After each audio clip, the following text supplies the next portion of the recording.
my writing has always been like super personal, and I've never had someone, especially a poet, like actually choose it and consider it.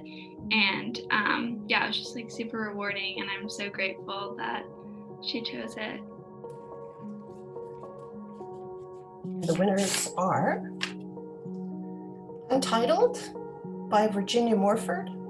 I definitely like mix all my like senses in my poetry. Like there's a lot of like overlap and like some things that don't make sense, and I feel like that comes a lot from just like my reflection and like journaling when I'm just like sort of like writing everything to like clear my mind. Poetry has no investment in anything besides openness.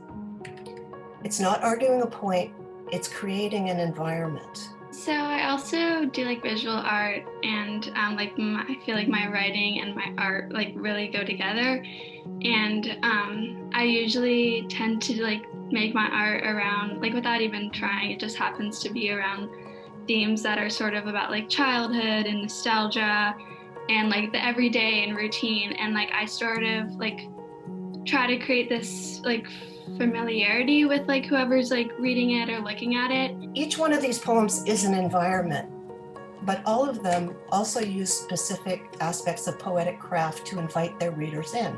This one I wrote during quarantine, where I was like obviously spending a lot of time with my family, so like I guess I drew a lot of my like inspiration and like influence for like all my art and writing from that, just because it was like the only thing that was surrounding me. So I had a lot of time to like reflect on like my childhood and like experiences with my sisters, and like that sort of just like came out in my journaling. Untitled uses synesthesia from the very first line, where, quote, childhood sounds like spicy food cooking. I was reminded of the poet Philip Levine's line about a buttery potato, where he asks, "Can you taste what I'm thinking?" Childhood sounds like spicy food cooking, and the time it took for me to realize I had to speak louder than most at the dinner table to get a listen, like the way sparkling water sits on your tongue. I can so vividly remember everything that's not important, because my mom used to get angry that I didn't read enough, but it's just that words felt like sandpaper, but I swallowed lyrics like an addiction.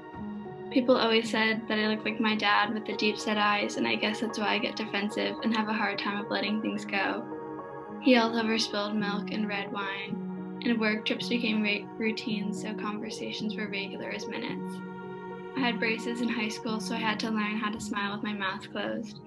The ocean blanketed me with all its blue, gray, green, and white when my heart started to hurt just like it remembered.